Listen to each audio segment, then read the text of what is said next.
আপনাদের থেকে কিছু রায় নিয়ে যাব।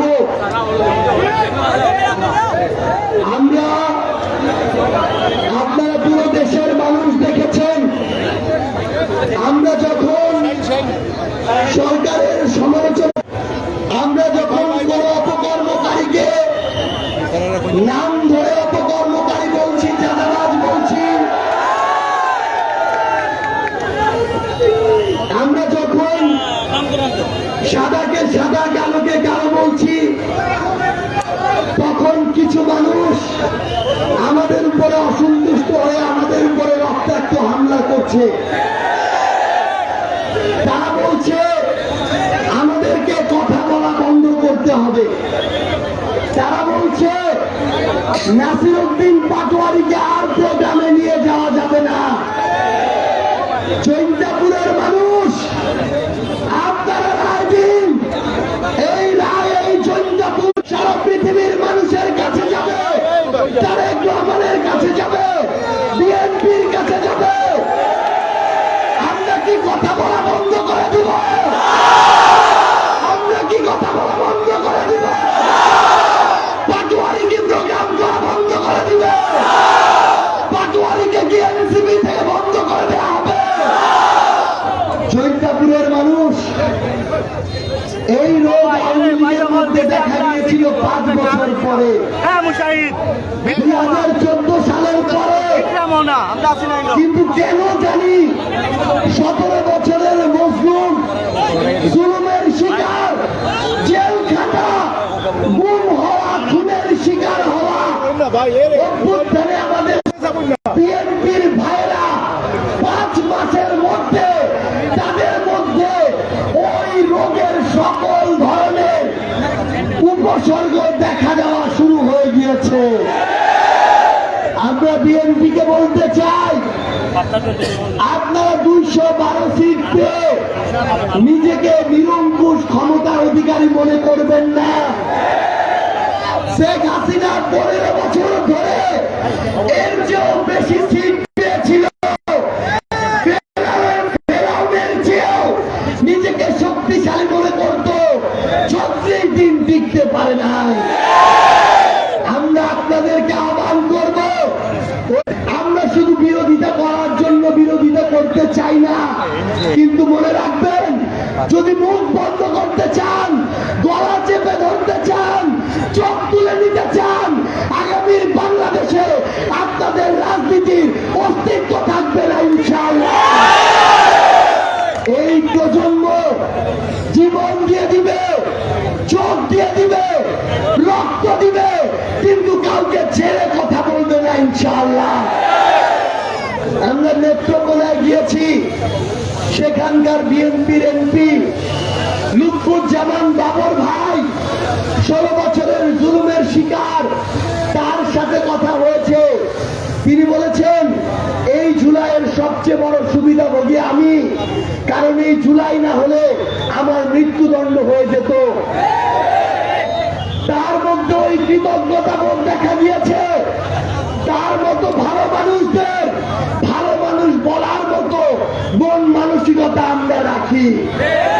আবার একই ভাবে হবিগঞ্জের মতো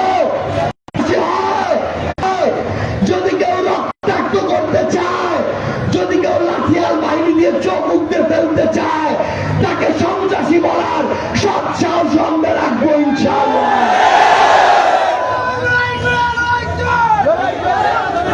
সম্মানিত জৈন্তাপুরবাসী,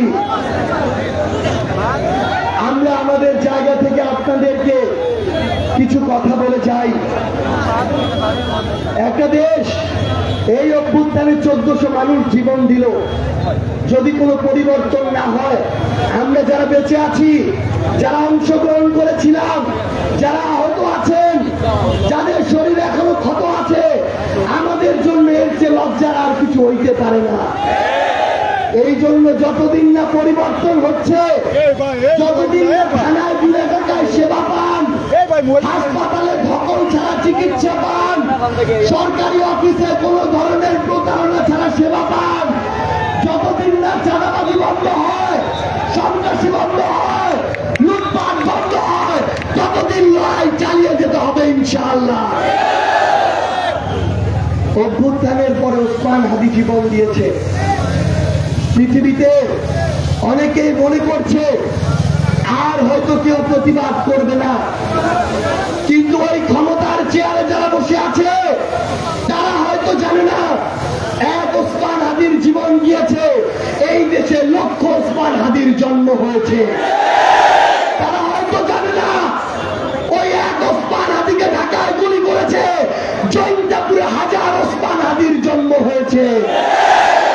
আমরা আপনাদেরকে আহ্বান করি, আমাদেরকে দমিয়ে দেওয়ার চেষ্টা করা হবে, আমাদেরকে রক্তাক্ত করার অভিযান চালানো হবে, কিন্তু ওই নাহিদ ইসলামেরা, ওই হাসনাত আব্দুল্লাহরা, তারা মনে রাখবে না তারা এমপি, তারা মনে রাখবে না বিরোধী দলীয় চিফ হুইপ, তারা আপনার অধিকারের জন্য রাস্তায় এসে ঘন্টার পর ঘন্টা বসে থাকবে ইনশাআল্লাহ।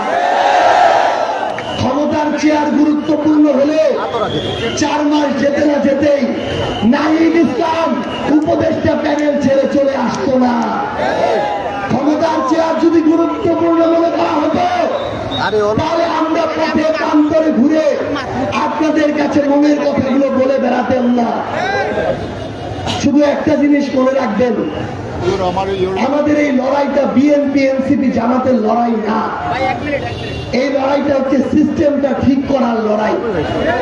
আপনার এই উপজেলার সবচেয়ে ভালো 2টা স্কুল, যেখানে এই উপজেলা সকল ধর্মের সকল দলের মানুষের সন্তানেরা পড়ে, কিন্তু ক্ষমতাসীন দলের 2-4টা নেতা ওই স্কুলের সভাপতি সেক্রেটারি হয়ে যদি শিক্ষার মান ধ্বংস করার কাজ করে, উন্নয়নে লুটপাট করার কাজ, একটা লোক ক্ষতিগ্রস্ত হবে না, এই পুরো উপজেলা বছরের পর বছর ক্ষতি। আমার এই উপজেলার স্বাস্থ্য কমপ্লেক্স, সেখানে ওষুধের ঠিকাদারি, ওষুধের টেন্ডার যখন ক্ষমতাসীনরা নেয়, আমার যেই ভাই মজুর, যেই ভাই শ্রমিক, যেই ভাই অটো চালায়, সে ওষুধ কিনতে পারে না, কিন্তু এই টেন্ডার বাজরা ক্ষমতা খাটিয়ে হাসপাতালের ওষুধগুলো লুটপাট করে খেয়ে ফেলে। আমাদের এই লড়াইটা হচ্ছে যারা ওই কয়েক টাকার ওষুধের লোভও সামলাইতে পারে না, তাদের বিরুদ্ধে আমাদের এই লড়াই। আমরা পুলিশের বিরুদ্ধে কথা বলি, প্রশাসনের বিরুদ্ধে কথা বলি, কিন্তু মনে রাখবেন আমাদের রাজনীতিবিদরা, তথাকথিত ক্ষমতাসীনরা, এরা হচ্ছে নষ্টের গোড়া। এরা যখন এই ধরনের সরকারি কর্মকর্তা কর্মচারীদের মাথায় কাঁঠাল ভেঙে খেতে চায়, তখন ওই সরকারি কর্মকর্তা কর্মচারী পুলিশরা যদি ওই কাঁঠাল থেকে 2-4টা রোয়া খায়, তাকে কি দোষ দিয়ে লাভ আছে? আমাদের মন্ত্রীরা যখন 1000 কোটি টাকা লুটপাট করে, সচিবরা যদি কত কোটি টাকা নিয়ে যায়, মন্ত্রীদের বলার কোনো মুখ থাকে না। এই জন্য গোড়ায় ধরতে হবে। আমরা সিলেট ঘুরছি, আমরা গোয়াইনঘাট গিয়েছি, কানাইঘাটে গিয়েছি, জৈন্তাপুরে এসেছি। সিলেটের মতো এই ধরনের রাস্তার অবস্থা বাংলাদেশের কোন বিভাগে আমরা দেখি না। এই সিলেটে, এই জৈন্তাপুরে আমাদের, আমরা যতদূর জানি, শুধুমাত্র জৈন্তাপুরে অন্তত 10টা গ্যাস কূপ রয়েছে, কিন্তু আমার জৈন্তাপুরের মানুষ গ্যাস পায় না। তাহলে আমরা ওই মন্ত্রী দিয়ে কি করবো? ওই এমপি দিয়ে কি করবো? সেই এমপি মন্ত্রী আমার ঘরের গ্যাস আমার হাতে তুলে দিতে পারে না। আমরা ওই জাতীয়তাবাদ দিয়ে কি করবো? ওই সবার আগে বাংলাদেশ দিয়ে কি করবো? যেই বাংলাদেশ আমার হাতে কর্মসংস্থান তুলে দিতে পারে না। ভাই, এই কথা বিএনপির বিরুদ্ধে না, বিবেকের কাছে প্রশ্ন করেন। আপনি ধানের শীষে ভোট দিয়েছেন, আপনি অটো চালান, আপনি সিএনজি চালান, কিন্তু প্রত্যেক দিন ওই স্ট্যান্ডে 50 টাকা, 100 টাকা, 200 টাকা না দিয়ে আপনি সিএনজি নিয়ে ঘরে ফিরতে পারেন না। তাহলে এটা তো লুটপাটের সেই রাজত্ব কায়েম করেছে, যেই রাজত্ব বিগত 16 বছর ধরে ছিল। প্রশ্নটা আপনাদের বিবেক বোধের কাছে। মনে রাখবেন, রাজনীতিবিদরা পরিবর্তন করে দিবে, পরিবর্তন করে দিবে না, ব্যবসায়ীরা পরিবর্তন করে দিবে না। সিদ্ধান্ত আপনার নিতে হবে। আমরা যদি পরিবর্তন হই, সরকার, প্রধানমন্ত্রী প্রধানমন্ত্রী তারেক রহমান এমনকি দেশ পরিবর্তন হতে বাধ্য থাকবে ইনশাআল্লাহ। আপনাদের কাছে আবেদন জানিয়ে যাই, আমাদের জুলাই পদযাত্রার আজকেই শেষ কর্মসূচি। আমরা বাংলাদেশের প্রায় 30টা জেলায় প্রায় 55টা পথসভা করেছি। মানুষের কাছে গিয়ে মনে হয়েছে মানুষ আসলে ভোট দেওয়ার পরে এখন নিজেরা তওবা তওবা করছে, মানুষ অসহায় বোধ করছে। কারণ বিএনপির যে 100টা ভাই ভোট দিয়েছে, ওই লুটপাটের, চাঁদাবাজের, দখলদারের ভাগ মাত্র 5-6টা পায়, বাকি 90টা মানুষও জুলুমের শিকার। নিজের দল, নিজের মার্কা দেখে মুখ ফুটে বলতে পারে না, কিন্তু আমরা যখন মঞ্চ থেকে নেমে যাই আমাদের হাতটা টান দিয়ে বলে যে আপনারা কথা চালিয়ে যান, হামলা করলেও চালিয়ে যান, কথা না বললে এই দেশের আর পরিবর্তন হবে না। বিএনপির বনমন্ত্রী আছে একজন, সে নিজে শুধুমাত্র বনের জমি দখল করেছে 150 একর। তার আসন হচ্ছে ফেনী। সে বন দখল করেছে গাজীপুর এলাকায় প্রায় 500 কোটি টাকার। এখন আমরা যদি এই কথা বলি আর আমাদেরকে যদি রড নিয়ে মারতে আসেন, চোখ তুলে নেন, তাহলে আমরা আপনাদেরকে বলবো কত চোখ তুলতে পারেন, কত রক্ত নিতে পারেন, নিয়ে যান, কথা বলা বন্ধ করবো না ইনশাআল্লাহ। কেউ চাঁদাবাজি করবে, চাঁদাবাজকে চাঁদাবাজ বলার জন্যই আবু সাইদ জীবন দিয়েছে, দখলদারকে দখলদার বলার জন্যই ওয়াসিম জীবন দিয়েছে। লুটপাট যে করবে, ক্ষমতার অপব্যবহার যে করবে, ওই লুটপাটকারীকে লুটপাটকারী বলার জন্যই আমার ভাই ওসমান হাদি জীবন দিয়েছে। আপনাদের কাছে শুধু এটুকু আহ্বান জানিয়ে যাই, আমাদের দল যাই হোক, আমরা যদি বিবেক বোধটা কোন মার্কার কাছে, দলের কাছে, ব্যক্তির কাছে বন্ধক দিয়ে দেই, এই দেশের কোনোদিন পরিবর্তন হবে না। আমরা ভুল করলে আমাদের ভুল ধরিয়ে দিবেন, আমরা সংশোধন করে নিব, কিন্তু যারা ক্ষমতায় আছে তাদের যদি প্রশ্ন করা ভুলে যায়, ভুল ধরিয়ে দেওয়ার সৎ সাহস না দেখায়, তাহলে মনে রাখবেন তারাও একদিন না একদিন স্বৈরাচার হয়ে উঠবে। 14 সালে শেখ হাসিনা চুরির নির্বাচন করেছে, 18তে রাতের নির্বাচন করেছে, 24-এ দামি নির্বাচন করেছে। আমরা কোনোবারই প্রতিরোধ করে তাকে শেষ করি নাই, দমন করি নাই, দেখেই সে স্বৈরাচার হয়ে উঠেছে। আমরা তারেক রহমানকে, বিএনপিকে শুভাকাঙ্ক্ষী হিসেবেই বলছি, আমরা তাদেরকে আগামীর বাংলাদেশে স্বৈরাচার হতে দিব না ইনশাআল্লাহ। আপনারা জবাবদিহিতা চাইবেন। আরিফ ভাই আপনাদের সংসদ সদস্য, প্রিয় আরিফ ভাই, আমার এখানে যখন খোয়ারি বন্ধ হয়ে যায়, আমার শ্রমিকরা যখন ঠিক মতো খাইতে পারে না, যখন তার ঘরের সন্তান পড়াশোনা করতে পারে না, যখন বাবাকে ভাতের চিন্তা করতে হয়, যখন মাস্টার্স পাস করা ছেলেগুলো চাকরি পায় না, আপনার এমপি মন্ত্রিত্ব দিয়ে আমাদের কিচ্ছু যায় আসে না। আমাদের আইন ভাই, আপনার এমপি মন্ত্রিত্ব দিয়ে আমি কি করব যদি আমার চলার রাস্তাঘাট ঠিক না হয়? আমরা আপনাদেরকে আহ্বান করি, সবাইকে প্রশ্নের মধ্যে রাখবেন। আমরা শুনি কার্ডগুলো শুধু বিএনপির ভাইদের দেয়া হয়। দেশটা তো কোনো একটা নির্দিষ্ট দলের না, দেশটা তো ধানের শীষ মার্কার না। তারেক রহমান তো বলে না সবার আগে, তারেক রহমান তো বলে না বাংলাদেশ বিএনপি বাদী দল। তাহলে কেন পুরো বাংলাদেশকে ধারণ করা হয় না? কেন সকল সুযোগ সুবিধা যেই মানুষটার প্রয়োজন তাদেরকে দেয়া হয় না? যদি শুধু দলকে দেয়া হবে তাহলে তো তারেক রহমানের স্লোগান হওয়া উচিত সবার আগে বিএনপি। আমরা আহ্বান জানাই, দেশটার যদি পরিবর্তন চাই আমাদের লড়াইটা ঐক্যবদ্ধভাবে করতে হবে।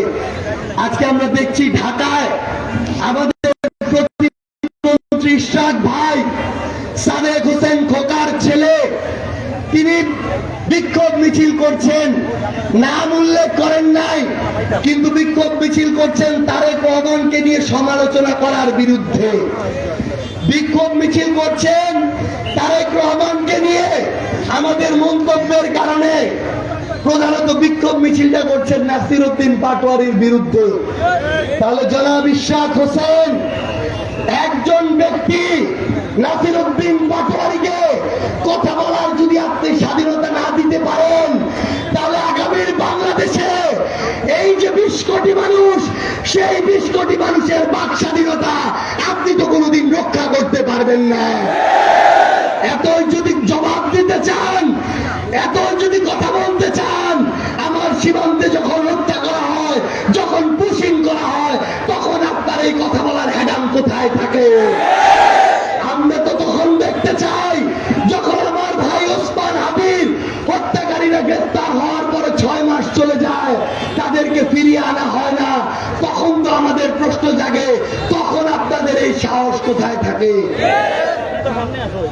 আমরা শুধু আপনাদের একটা কথা বলে শেষ করব। সামনে অনেক মিডিয়ার ভাই আছেন। বিগত 3-4 দিনে আমাদের উপরে অনেকবার রক্তাক্ত আক্রমণ হয়েছে। আপনারা জানেন আমাদের ভাই আলিফ, 18 বছরের ছোট্ট একটা ভাই, ছাত্র দলের কিছু সন্ত্রাসী রড দিয়ে তার চোখে আঘাত করে তার চোখটা গলে অর্ধেক বের হয়ে গালে পড়েছিল। আমি তাকে নিয়ে সদর হাসপাতালে যাচ্ছিলাম ট্রিটমেন্টের জন্য। আমাদের উপরে সদর হাসপাতালের গেটে আবার আক্রমণ করা হয়, আমার হাতে রড দিয়ে তখন বাড়ি মারা হয়। আমার ওই ভাইকে ওইখানে ভর্তি করাইতে দেয় নাই। আমরা প্রায় 3 ঘন্টা পরে তাকে সিলেট এমএজি ওসমানী মেডিকেল কলেজে ভর্তি করাইতে পারি। তারা বলে এই 3 ঘন্টা যদি লেট না করতেন হয়তো দৃষ্টি বাঁচানো যেত।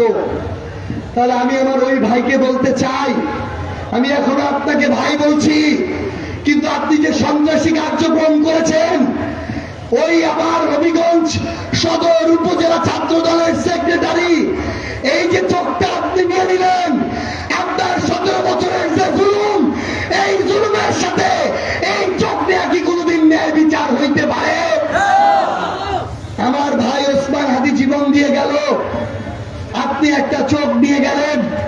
এই বাংলাদেশ তো আমরা দেখতে চাই নাই।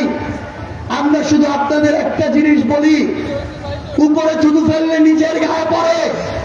আজকে যে চর্চাটা আমরা আবারও চালাচ্ছি, আমরা যদি ওই একই কাজ করি তাহলে তো মানুষের জীবন দেওয়ার প্রয়োজন ছিল না। আবারও যদি আমাদের চোখ নিতে হয়, ভাইয়ে ভাইয়ে যদি খুনাখুনি হয়, চাঁদার জন্য যদি পাথর দিয়ে মানুষ মারা হয়, আবারও যদি ওই প্রত্যেকটা বিভিন্ন স্ট্যান্ড থেকে মানুষের উপরে জুলুম করা জানিয়ে যায়। আপনি বিএনপি করেন, এটা আপনার দল, আপনি জামাত করেন, এনসিপি করেন, কোনো সমস্যা নাই, কিন্তু মনে রাখবেন যেদিন আপনি বিবেকবোধ বিষয়